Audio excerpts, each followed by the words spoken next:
जय हिंद साथियों, मैं मनीष आपके अपने YouTube चैनल मैथ का डर खत्म पर आज संख्या पद्धति की इस दूसरी क्लास में अपने लोग विभाज्यता के नियम को डिस्कस करेंगे। एक एक कॉन्सेप्ट, एक एक टॉपिक के साथ जो भी करंट के एग्जाम में या प्रीवियस ईयर के क्वेश्चन जिस टाइप के आए हैं वो सभी क्वेश्चन और एक एक कॉन्सेप्ट को अपने लोग समझेंगे। इससे पहले इसकी एक क्लास कंप्लीट कर चुके हैं जो यूनिट डिजिट की थी। उस क्लास को अगर आपने नहीं देखा है तो आप इसके डिस्क्रिप्शन में उसका लिंक दे रखा है, आप पहले वहां से इसकी क्लास 1 को कंप्लीट कर लें, फिर क्लास 2 को कंप्लीट करें।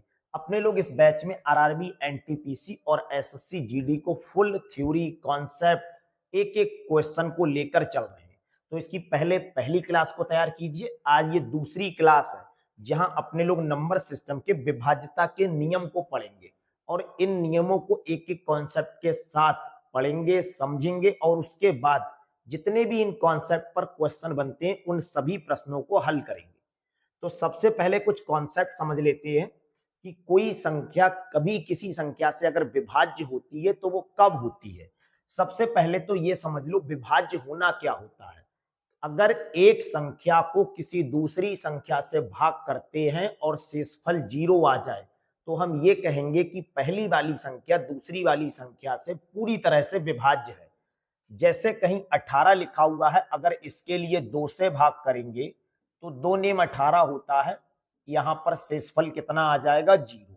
अगर 0 शेषफल आ गया है तो ये कहा जाएगा 18 2 से विभाज्य है। और पूरी तरह से जो संख्या विभाज्य होती है उसी को कहा जाता है। तो कोई संख्या 2 से विभाज्य कब होगी, 3 से विभाज्य कब होगी, 4 से विभाज्य कब होगी, इसके कुछ प्रोसेस होते हैं, कुछ रूल्स होते हैं जो आपको याद रखने हैं। अगर इन नियमों को आप याद कर लेते हो तो इस टाइप का जो भी एग्जाम में आपको क्वेश्चन मिलेगा वो आपसे बचेगा नहीं। अच्छे से आप समझ लीजिए कोई संख्या 2 से विभाज्य होने का क्या नियम है।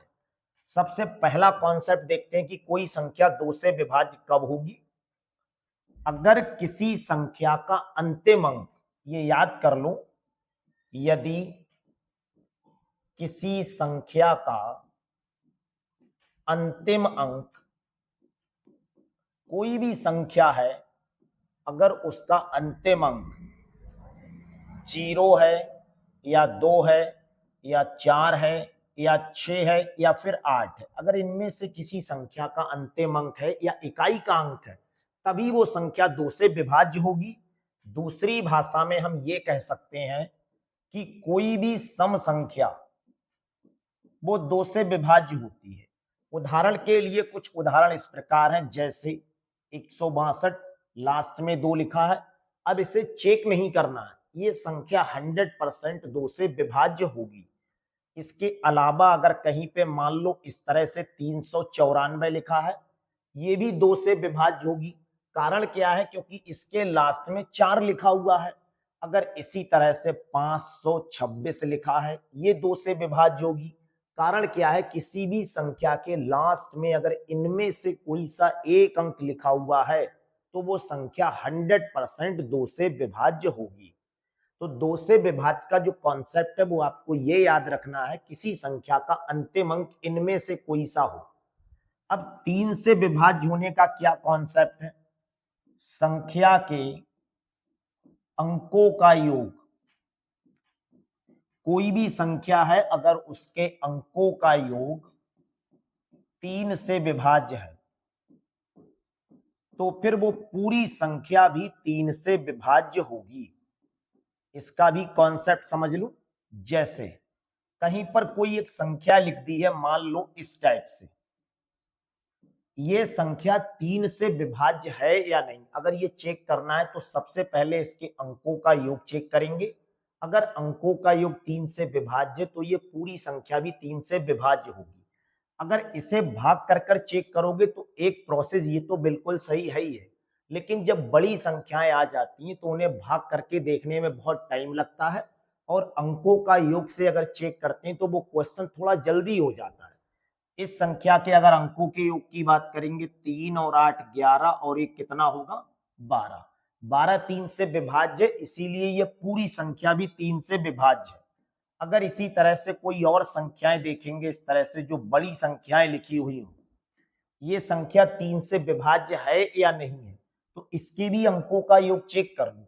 2 ये लिखा है और 4 ये 6 हो गया, 6 और 8 14 और 4 कितना होगा 18। अगर इन सबको जोड़ रहे हैं अंकों का योग तो 18 हो रहा है, और 18 अगर 3 से विभाज्य है तो फिर ये पूरी संख्या 3 से विभाज्य होगी। 3 से विभाज्य होने का कॉन्सेप्ट याद कर लो, संख्या के अंकों का योग 3 से विभाज्य। 4 से विभाज्य होने की अगर बात करेंगे तो 4 से विभाज्य होने का मतलब है संख्या के अंतिम 2 अंक केवल 4 से विभाज्य हो। संख्या के अंतिम 2 अंक 4 से विभाज्य हो। ये कॉन्सेप्ट याद कर लो। अगर कोई संख्या 4 से विभाज्य है, इसको चेक करना चाह रहे तो पूरी संख्या को चेक कभी मत करना। जैसे इस तरह से कोई संख्या लिखी हुई है, अब इस संख्या को 4 से विभाज्य है या नहीं ये चेक करने के लिए केवल लास्ट के 2 अंकों को देखेंगे।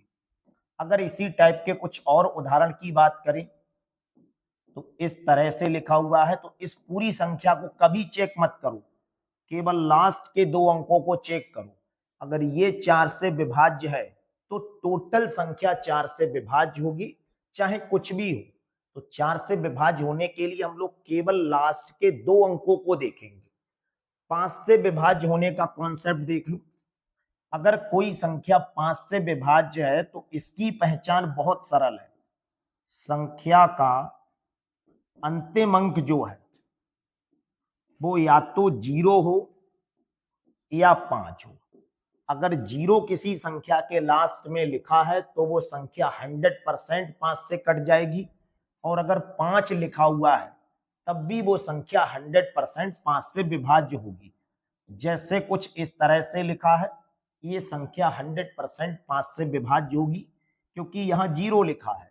अगर इसी टाइप के कुछ और उदाहरण की बात करेंगे,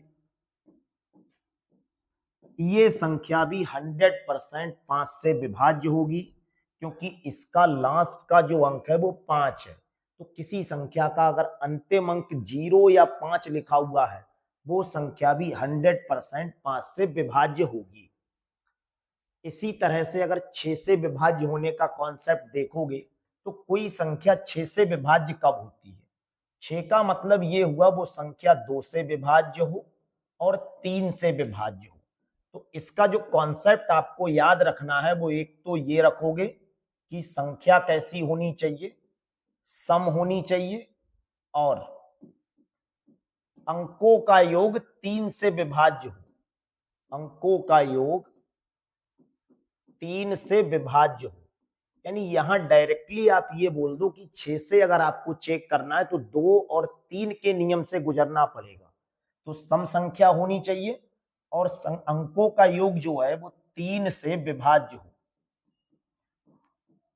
अगर अंकों का योग 3 से विभाज्य, अच्छा केवल 3 से विभाज्य की अगर आप बात करोगे वहां पर अंकों का योग केवल चेक करते हैं, चाहे संख्या सम हो या विषम हो, इससे मतलब नहीं है।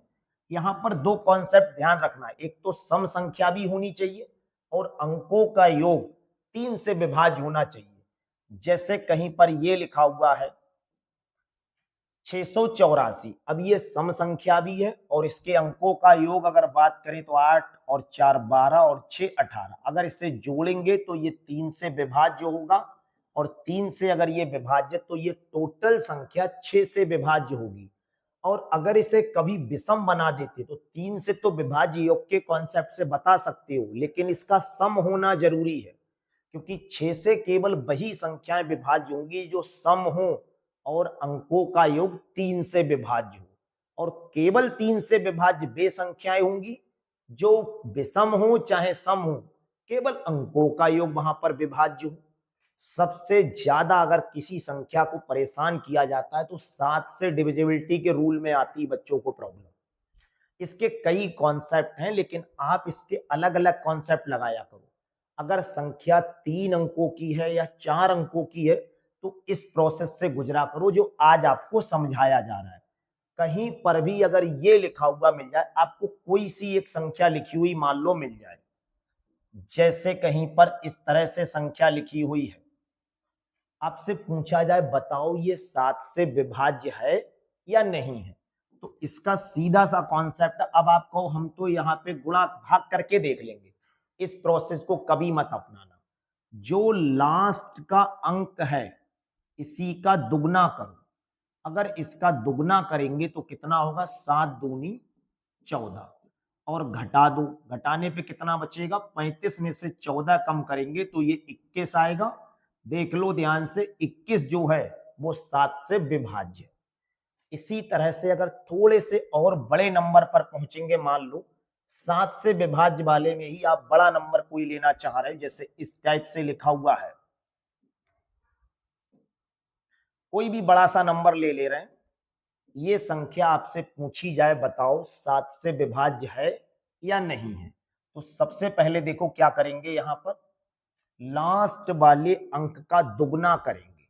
इस एक का दुगना कितना होगा, 2 होगा। अब इसके लिए माइनस करो, जब माइनस करेंगे तो यहां बचेगा 1, ये 5 और ये 6। अब क्या करेंगे, लास्ट में फिर से वही प्रोसेस लगाओगे, क्योंकि इसे भी भाग करना अभी बड़ा है, तो अपने लोग इसका दोगुना करेंगे, लास्ट वाले का इसका दुगना करके यहां से माइनस करेंगे। अब यहां से माइनस करेंगे तो ये बचा होगा, 65 में से 2 कम करोगे 63, और ध्यान से देख लो 63 जो है वो 7 से विभाज्य है। तो कितना भी बड़ा नंबर हो, अगर अलग अलग संख्याएं दे रखी हैं तो लास्ट वाले अंक का दोगुना करके बाकी की संख्या में से घटा दो। भाई लास्ट अंक को छोड़ देना है, उससे पहले जितनी संख्याएं बच रही हैं उसमें से घटाना है। इस प्रोसेस को अपना लो, इसे एक रूल से अगर लिखोगे तो आपको ज्यादा मुश्किल सा लगेगा, केवल प्रोसेस समझ लो। कोई भी संख्या दे रखी हो, उसके लास्ट अंक का दोगुना करके और अंक छोड़कर आप शेष संख्या में से घटा दो, जो बच रहा है अगर वो 7 से विभाज्य हो रहा है तो फिर ये टोटल संख्या 7 से विभाज्य हो रही है। अब बात करेंगे 8 से विभाज्य होने का क्या नियम है। इसका नियम है, किसी भी संख्या के लास्ट के 3 अंक अगर 8 से विभाज्य हैं, अंतिम 3 अंक 8 से विभाज्य हो, कोई भी संख्या ले लो जिसके केवल लास्ट के 3 अंक, तो मान लो अगर बहुत बड़ी सी संख्या यहां पे लिख दें कुछ इस तरह से, जैसे इतना बड़ा नंबर लिख दिया जा रहा है। अब आपसे पूछा जाए बताओ ये 8 से विभाज्य है या नहीं, तो आप क्या करोगे, पूरे नंबर को भाग करके मत देखो, लास्ट के 3 डिजिट को भाग करके देख लो।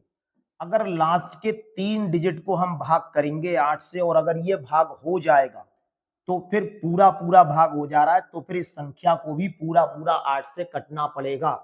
अब देखो 8 एकम 8, 8 तियां 24, ये 3 संख्याएं 8 से पूरी पूरी कट रही हैं, तो फिर इधर जो संख्या लिखी उसे चेक मत करो, डायरेक्ट कॉन्सेप्ट से बोल दो कि ये पूरी संख्या 8 से विभाज्य है। 8 का भी कॉन्सेप्ट आप लोगों को याद हो गया। अब बात करेंगे 9 की। कोई पूछे अगर आपसे कि 9 से विभाज्य होने का क्या कॉन्सेप्ट है, तो किसी भी संख्या के अंकों का योग 9 से विभाज्य हो, अंकों का योग 9 से विभाज्य हो, तो कोई भी संख्या आप लेकर देख लीजिए, अगर उसके अंकों का योग 9 से विभाज्य है तो फिर वो पूरी संख्या 9 से विभाज्य होगी। यही कॉन्सेप्ट, अगर अंकों का योग 3 से विभाज्य तो संख्या भी 3 से विभाज्य होगी। इसके लिए उदाहरण से कुछ अगर संख्या मान लें इस तरह से, और भी अगर बड़ी संख्या बना दोगे, ये लिखा हुआ है कहीं पे, आपसे कोई पूछे बताओ ये संख्या 9 से विभाज्य है या नहीं, तो सबसे पहले आप ये चेक करो इसके अंकों का योग कितना है। 3 और 5 8 और 2 10 और 8 कितना हो जाएगा, 18। चूंकि 18 9 से विभाज्य होता है, इसीलिए ये संख्या भी 9 से विभाज्य होगी। अगर आप कहो ये 3 से भी तो विभाज्य, तो 3 का भी कॉन्सेप्ट है। एक तरह से आप 100% ये बात बोल सकते हो कि अगर कोई संख्या 9 से विभाज्य है तो वो संख्या 1,00,000% 3 से विभाज्य होगी। और अगर कोई संख्या 3 से विभाज्य है तो जरूरी नहीं है कि वो संख्या 9 से विभाज्य हो। मान लो 3 से विभाज्य वाली संख्या में अगर अंकों का योग 18 आ गया तो ये 9 से भी होगी, और अगर अंकों का योग 21 आ जाता तो 21 आने का मतलब ये 3 से तो विभाज्य होगी लेकिन 9 से नहीं होगी। जो संख्याएं 3 के पहाड़े में आती हैं उनमें से कुछ संख्याएं 9 से विभाज्य होती है, तो हम ये कह सकते हैं कि कुछ संख्याएं ऐसी हैं जो 3 से विभाज्य हैं तो वो 9 से भी होंगी, लेकिन जो संख्याएं 9 के पहाड़े में आती हैं वो 100% 3 से विभाज्य होंगी। इसका मतलब जो संख्या 9 से विभाज्य है वो 100% 3 से विभाज्य होगी। इसके कुछ और कॉन्सेप्ट देखते हैं। 10 से विभाज्य होने का कॉन्सेप्ट, इसका बड़ा सरल सा कॉन्सेप्ट है, बस संख्या का अंतिम अंक, कोई भी संख्या है उसका अंतिम अंक 0 हो। अगर किसी संख्या का अंतिम अंक 0 है वो संख्या 100% 10 से विभाज्य होगी। जैसे कोई भी संख्या लिख दो आप, ये संख्या का लास्ट का अंक 0 है इसीलिए ये 10 से विभाज्य होगी। अगर इसी तरह से आप और लिखेंगे, इसका लास्ट का अंक 0 है, ये भी 10 से विभाज्य होगी। तो शायद 10 से विभाज्यता का नियम से संबंधित क्वेश्चन इसीलिए नहीं बनता है कि बड़ा सरल क्वेश्चन बन जाता है। बात करेंगे 11 से विभाज्य होने का कॉन्सेप्ट क्या होता है, ये अच्छे से समझ लो। कोई भी संख्या, सबसे ज्यादा अगर क्वेश्चन कहीं एग्जाम में आ रहा है तो केवल 11 से विभाज्य होने वाला आ रहा है। इसमें क्या है, कोई भी संख्या के विषम अंक स्थान पर जो अंक है, विषम स्थानों पर या विषम स्थानों के अंकों का योग, विषम स्थानों के अंकों का योग माइनस सम अंक स्थानों पर जो अंक आए उनका योग, सम स्थानों के अंकों का योग, और दोनों का यहां पे अंतर निकालते हैं। ये ध्यान रखना है आपको। अंतर का मतलब है ये नहीं कि बड़ी संख्या को ही पहले लिखना है, आंसर अपने लोगों को प्लस में लाना है, चाहे आप इसे पहले लिख दो चाहे इसे पहले लिख दो। जो आंसर आना चाहिए वो या तो 0 आ जाए या 11 से विभाज्य कोई सी भी संख्या आ जाए, सभी सही है। उदाहरण के लिए अगर कोई संख्या मान लो दे रखी है इस तरह से, आपसे पूछा जाए बताओ ये संख्या 11 से विभाज्य है या नहीं, तो देखो ये 1 नंबर पे लिखा है, ये 2 नंबर पे लिखा है, ये 3 नंबर पे है, ये 4 नंबर पर। आप चाहो तो ये काउंटिंग इधर से भी कर सकते हो और इधर से भी, दोनों तरफ से ठीक है। सम जगह पे कौन कौन आ रहा है, देखो ये सम जगह पे है और ये सम जगह पर है। अगर इन्हें जोड़ेंगे तो 3 और 1 कितना होगा, 4 होगा। अब आप कहो पहले सम वाला लिख दिया, तो आप चाहे विषम वाला पहले लिखो चाहे सम वाला पहले लिखो। अब कौन बचेगा, देखो ये विषम पे कौन है, 1 है और 3 है। अगर इसे लिखेंगे तो ये आंसर आएगा 4 माइनस 4 बराबर 0। अगर यहाँ पे 0 आ जाएगा तो ये संख्या 11 से विभाज्य, यहीं पे 11 आ जाता तो भी ये संख्या पूरी तरह से 11 से विभाज्य, और यहीं पे अगर मान लो 11 से विभाज्य कोई सी भी संख्या आ जाती तो फिर ये 11 से विभाज्य है। अब इसके बाद भी कुछ ऐसी संख्याएं हैं जिनके डिविजिबिलिटी रूल्स आपको याद रखने चाहिए, लेकिन अगर उन्हें याद नहीं करते हो तो कोई प्रॉब्लम नहीं है, क्योंकि सबसे ट्रेंडिंग में या सीधे सीधे ये कह लो जो क्वेश्चन एग्जाम में मिलेगा वो 11 वाला ही मिलेगा। अब 11 के बाद 12 की बात करोगे तो 12 का मतलब 6 और 2 का कॉन्सेप्ट लगा दो या 3 और 4 का लगा दो। सबसे ज्यादा जो ट्रेंडिंग में फार्मूला चल रहा है वो 11 का होगा, 9 का होगा, 3 का होगा, 8 का होगा। ये कुछ ऐसे डिविजिबिलिटी रूल्स हैं जिनका ज्यादातर सवाल आपको मिलेगा। तो इन रूल्स को आप अच्छे से याद कर लीजिए और इसी आधार पर अभी जो क्वेश्चन करेंगे उनमें सब कुछ इन्हीं कॉन्सेप्ट का चर्चा होगा, कुछ भी नया कॉन्सेप्ट नहीं है।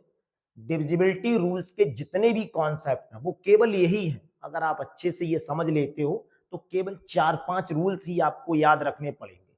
अब आज की क्लास का पहला क्वेश्चन देखते हैं, जहां लिखा है x के किस मान के लिए ये संख्या 11 से पूरी तरह से विभाज्य है। तो एक संख्या लिखी हुई है यहाँ x लिख दिया है और यहाँ पर 547 लिख दिया है। कॉन्सेप्ट क्या पढ़ा है? सबसे पहले देखो ये 1 नंबर पे है, ये 2 नंबर पर, 3 नंबर पर, 4, 5, 6, 7 नंबर पर। आप चाहे काउंटिंग इधर से कर लो चाहे इधर से कर लो। हमने कॉन्सेप्ट में क्या पढ़ रखा है? सम वाले ले लो, अंतर विषम वाले ले लो। सम और विषम के अंकों का योग जो होना चाहिए वो या तो 0 हो या 11 से विभाज्य कोई सी भी संख्या हो। तो सम पे कौन कौन आ रहा है ये चेक करो पहले। तो देखो सबसे पहले सम पे ये आ रहा है और ये है, ये सब क्या है? सम पर। तो 4 लिखोगे, फिर x लिखोगे, फिर ये वाला 4 लिखोगे। अंतर का चिन्ह अब विषम पर देख लो, 3 लिखेंगे, उसके बाद 7 लिखेंगे, फिर ये 5 लिखेंगे, फिर 7 लिखेंगे और बराबर में 0 या 11 से विभाज्य कोई सी भी संख्या आ सकती है। इसे हल करेंगे तो ये बनेगा 4 और 4 8 प्लस x, और इसे अगर हल करेंगे तो ये 7 और 5 12 और 7 19 और 3 22 हो जाएगा। और बराबर में 0 आ जाए या फिर 11 आ जाए। अब एक चीज बताओ भाई, 0 लाने के लिए हमें x की जगह पर क्या लिखना पड़ेगा ये बताना पड़ेगा, या फिर 0 अगर नहीं आ रहा है तो इनका अंतर 11 आ जाए। तो एक चीज बताओ, 0 लाने के लिए तो कोई ऑप्शन मैच नहीं कर रहा है। अगर हम यहाँ 11 लाना चाह रहे हैं तो 22 तो ये है ही है। अगर ये 22 है तो इसे 11 बना लो, 11 में से 22 कम करेंगे तो 11 आ जाएगा। x की जगह पर अगर 3 लिख दें तो 8 और 3 11 होगा, और 11 में से अगर 22 कम करेंगे तो या तो ये आ जाएगा या फिर ये आ जाएगा। x का मान जो होगा वो 3 होगा। अगर x की जगह यहाँ 3 लिखेंगे तो जो नंबर बनेगा वो 100% 11 से विभाज्य होगा। बस इतना सा कॉन्सेप्ट है, एग्जाम में आपके इस पैटर्न पर क्वेश्चन मिलेगा। दूसरा क्वेश्चन देखते हैं, फिर से वही कहा है ये संख्या 11 से विभाज्य है, तो हमें बताना है x का मान कितना होगा।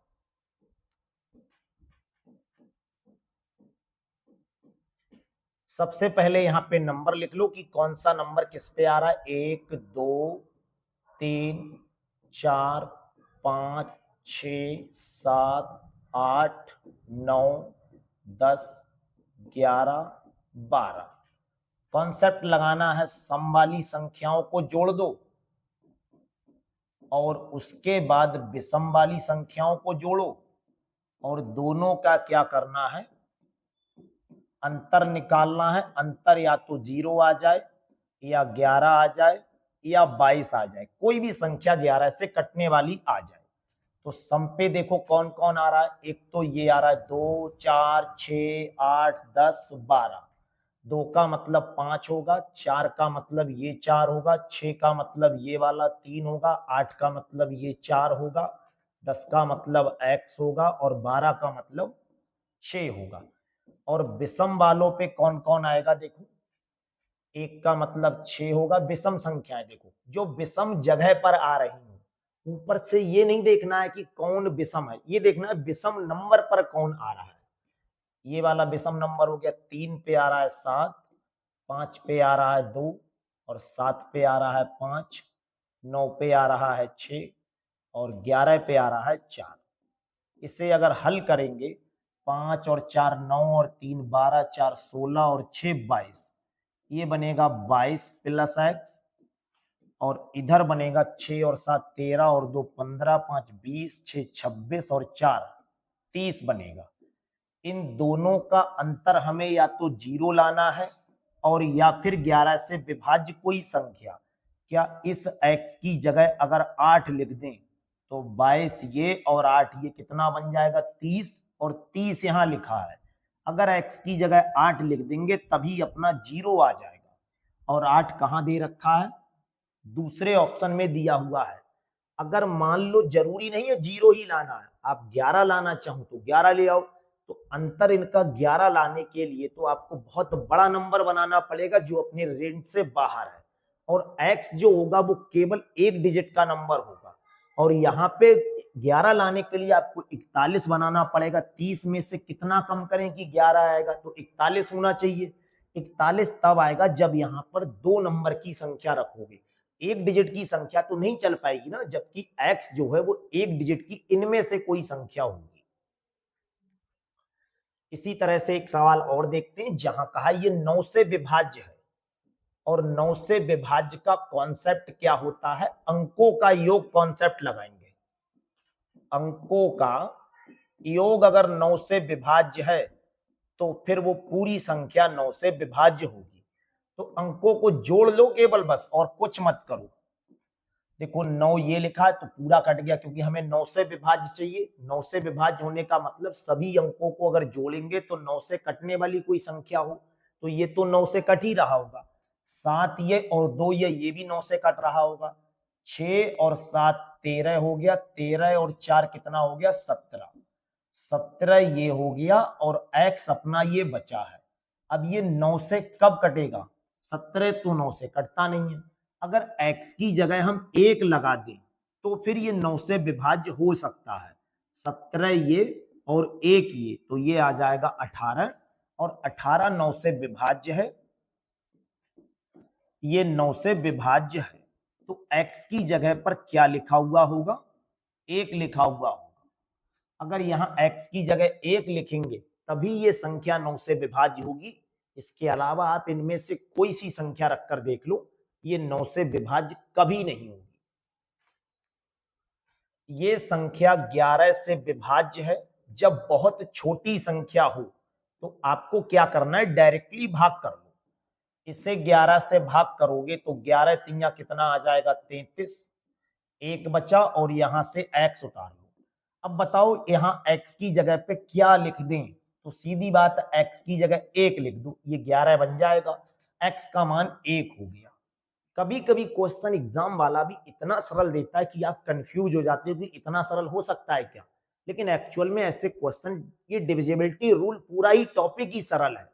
केवल कॉन्सेप्ट याद करो, कोई क्वेश्चन ऐसा नहीं जो आपको बहुत ज्यादा परेशान करेगा। एक बार पूरा टॉपिक देख लोगे तो दोबारा शायद आपको कहीं पे भी ऐसा क्वेश्चन समझने में दिक्कत नहीं होगी। अगला क्वेश्चन है, x के किस मान के लिए ये संख्या 99 से विभाज्य होगी। अब 99 का मतलब क्या हुआ, ये संख्या 99 से चेक मत करो। ये 99 जो होता है वो 11 और 9 से बनता है, तो 9 से भी चेक करेंगे और 11 से भी चेक करेंगे। ये सम और विषम के कॉन्सेप्ट से करेंगे। पहले इनकी जगह निश्चित करो कि कौन सा अंक किस नंबर पर है। तो सबसे पहले तो अपने लोग 11 की ही बात करेंगे, और जब आपको भी कॉन्सेप्ट पढ़ा रहे थे तो अभी बताया था, अगर सबसे ज्यादा एग्जाम में कोई क्वेश्चन आता है तो वो 11 से विभाज्य होने वाला मिलेगा। तो सम और विषम के अंकों के योग का अंतर देख लो, और कितना आना चाहिए अंतर, 0। 11 से कटने वाली कोई सी भी संख्या। तो सम पे कौन कौन आ रहा है, देखो ये लिखा है सम पे 4, फिर लिखा है 9, फिर लिखा है 5। विषम पे कौन कौन आ रहा है, देखो 8 और 3, x और 3। इसे हल करेंगे, 4 और 9 13 और 5 18, 8 3 11 और 3 14 प्लस x। अच्छे से आप लोग समझ गए होंगे भाई, 18 में से 14 कम करेंगे तो ये 4 प्लस x होगा। या डायरेक्टली समझ लो, यहाँ 18 है तो यहाँ पर भी 18 बनाने के लिए यहाँ पे आपको 4 लिखना पड़ेगा। जब ये 18 है और ये 18 होगा तो आंसर ऑटोमेटिक आपका 0 आ जाएगा। यानी x की जगह आप समझ गए कितना रखना है, 4।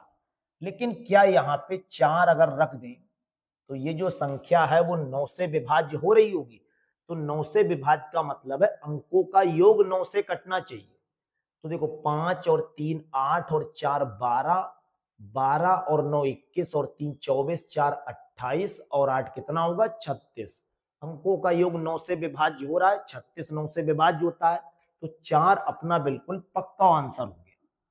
अगर आप लोग 9 से चेक ना भी करो तो कोई प्रॉब्लम नहीं, क्योंकि जब संख्या 11 से विभाज्य हो रही है तो यहाँ कोई और ऐसा नंबर नहीं है।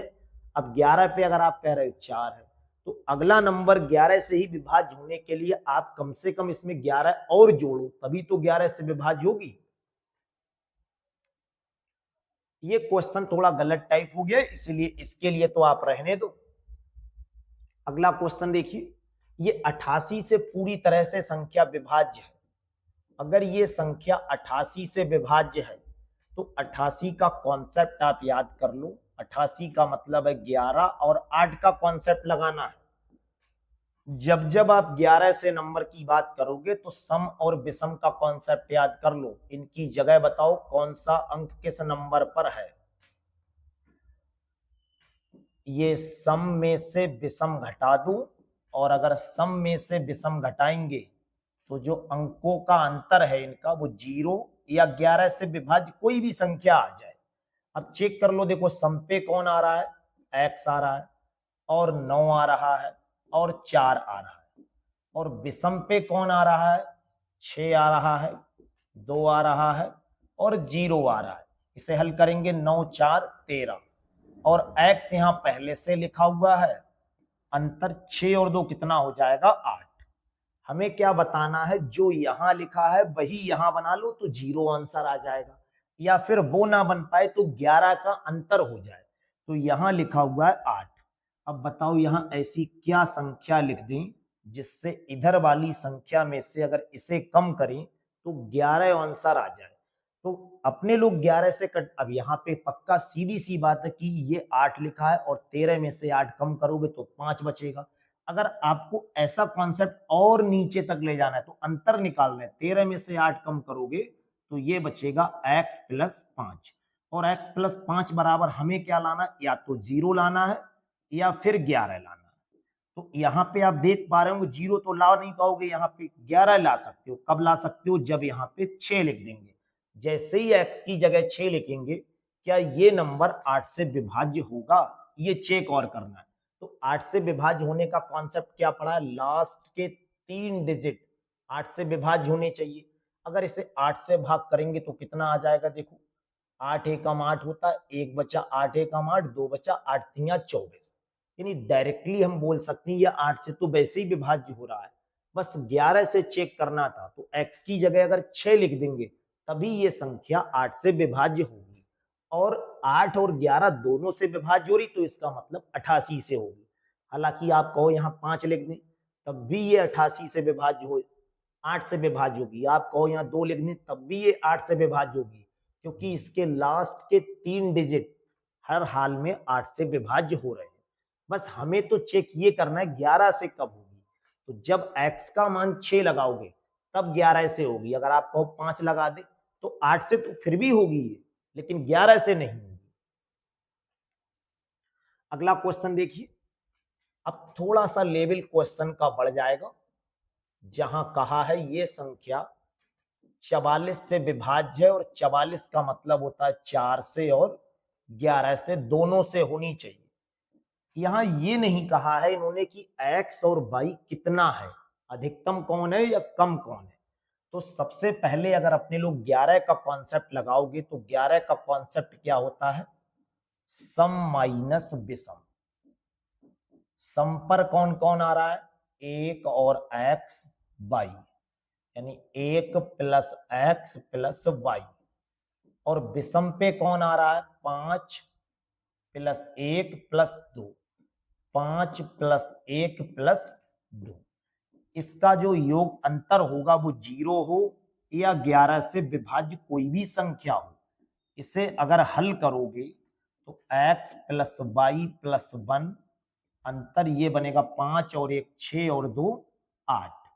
इस 1 में से अगर 8 कम करेंगे तो ये बचा होगा x प्लस वाई माइनस 7 बराबर में 0 होगा, या 11 से कटने वाली कोई भी संख्या होगी।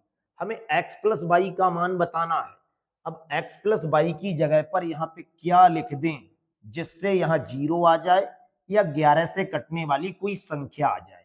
तो सबसे पहले आप कहोगे कि भाई यहाँ 7 लिख दो, और 7 यहाँ है 0 आ जाएगा।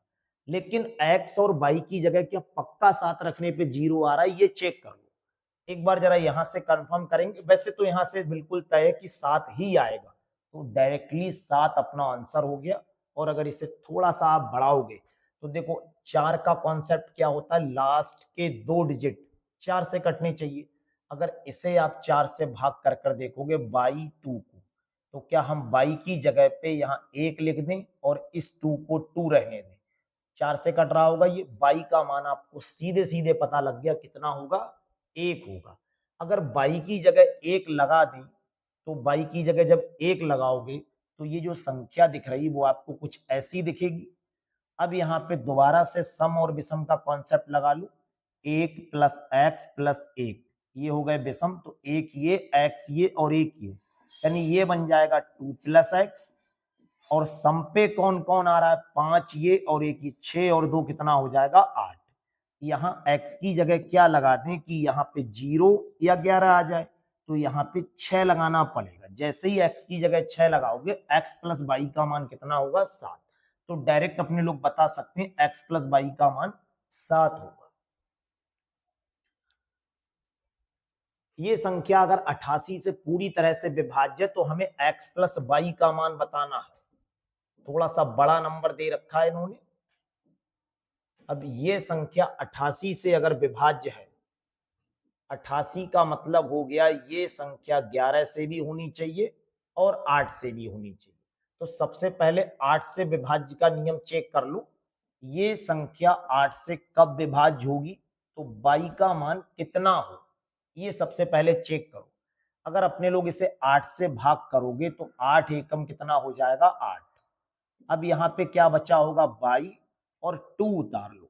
अब बाई और 2 लिखा, ये 8 से कब कटेगा, अगर 8 एकम 8, 8 दूनी 16, 8 तिया 24, 8 चौक 32, यानी इसे 32 बना सकते हैं। जब इसे 32 बनाओगे तो क्या बाई की जगह हम 3 लिख सकते हैं, तभी तो 32 होगा। तो बाई का मान तो पक्का पता लग गया, कितना होना चाहिए, 3 होना चाहिए। अब बाकी यहाँ पे 11 से चेक करने के लिए हमें सम और विषम की बात करनी पड़ेगी। सम और विषम का अंतर जो है वो या तो 0 हो या 11 से कटने वाली कोई सी भी संख्या हो। सम पर कौन कौन है, देखो 2 और ये 0, एक एक जगह छोड़ दो केवल, ये सम की बात चल रही है, 8 हो गया, ये 2 हो गया, तो 2 ये और ये 0, 2 और 5 7 और 8 15 और 2 कितना होगा, 17।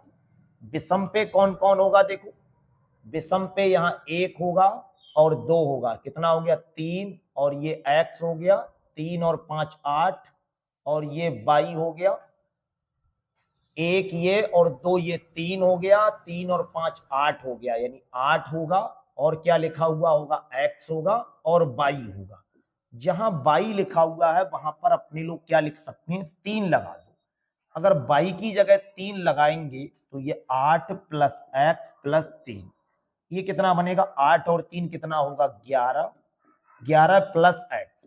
यहाँ 0 लाने के लिए x की जगह पर अपने लोगों को क्या लिखना पड़ेगा, 17 यहाँ है और यहाँ पे भी 17 बना लो, तो 11 तो ये लिखा हुआ है, यहाँ पर 6 लिख दो, x का मान 6 होगा। जैसे ही x की जगह 6 लगाएंगे अपने लोगों से x प्लस वाई का मान पूछा है, x का मतलब 6 और y का मतलब 3, 6 और 3 कितना होगा, 9 अपना आंसर होगा।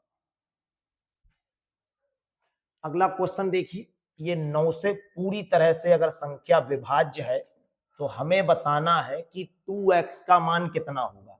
9 से कोई भी संख्या विभाज्य होगी तो कॉन्सेप्ट लगेगा, 9 से विभाज्य का जो कॉन्सेप्ट है वो अंकों का योग 9 से विभाज्य होना चाहिए, अंकों का योग। तो अंकों को पहले जोड़ लो, अगर इन सभी को जोड़ेंगे तो कितना होगा, 6 और 8 कितना होगा, 14 और 7 कितना होगा, 21, 21 और 2 कितना होगा, 21 और 9 30 और 2 32 होगा, 32 ये रहा और x ये रहा। अब ये 9 से कटने वाली संख्या बने, तो 9 से कटने के लिए आप जानते हैं 32 तो 9 से कटता नहीं, अगर यहाँ 9 का पहाड़ा पढ़ोगे, 9 एकम 9, 9 दूनी 18, 9 तिया 27, 9 चौक 36, 36 बनाने के लिए 32 ये है, x की जगह पर अगर 4 लगा दोगे तभी ये 36 बनेगा, और 36 9 से विभाज्य होता है, इसीलिए x का जो मान होगा वो 4 होगा। अगला क्वेश्चन देखिए, ये 8 से पूरी तरह से विभाज्य है और कोई भी संख्या अगर 8 से विभाज्य है तो फिर उसके लास्ट के 3 अंक, ये वाले 3 अंक 8 से विभाज्य होने चाहिए। तो अपने लोग केवल इनको देखेंगे। अब यहां x की जगह क्या लगा दें कि 8 से पूरी तरह से विभाज्य हो। ये क्वेश्चन जिस लैंग्वेज में किताब में लिखा है वहां से बदल दिया है। अगर किताब में ये लिखा होता x का सबसे बड़ा मान बताओ या x का सबसे छोटा मान बताओ, दो टाइप से तो ऐसे आ सकता है और एक टाइप ऐसे जब कुछ कहे ही ना, आप लोगों को डाउट में रखे। यहाँ पे हिंदी को इस तरह से कंफ्यूज किया कि बहुत से बच्चे इसे गलत कर सकते हैं। यहाँ सबसे छोटा और सबसे बड़ा नहीं पूछा है। अगर देखो ये तो संख्याएं 8 से विभाज्य हैं क्योंकि 8 छंग 48 होता है। अब 8 से अगर भाग करना है तो x की जगह अगर 0 लगा दें तो 0 48, ये 8 से विभाज्य होता है। अगर यहाँ 1 लगा देंगे तो फिर 8 एकम 8 हो जाएगा, 148 बन जाएगा। और 8 एकम 8 होता है, 6 बचा, फिर ये 1 तो होगा नहीं। अगर यहाँ 2 लगा देंगे तो ये 248 बनेगा। अगर क्वेश्चन में सबसे बड़ी संख्या पूछी जाती तो 8 रखना पड़ता, क्योंकि ये तो पूरी तरह से विभाज्य हो ही रहा। 8 यहाँ और लगा दो, 848 बन जाएगा। अगर सबसे छोटी संख्या पूछी जाती तो फिर 0 लगा दो, लेकिन ना छोटी पूछी ना बड़ी पूछी, केवल नॉर्मल पूछा है। तो x का जो मान होगा वो 0 होगा। अगर 0 यहां लगा देंगे तो देखो 0 48, 8 से विभाज्य हो रहा है।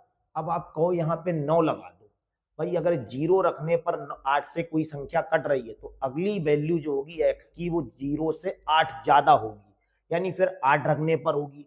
अगली अगर कोई आपसे पूछे तो 8 से और 8 ज्यादा करो तब 16 ज्यादा होगी। तो x का जो न्यूनतम मान, अगर यहाँ पे ये लिखा होता x का सबसे कम मान बताओ, तो सबसे कम मान 0 होगा।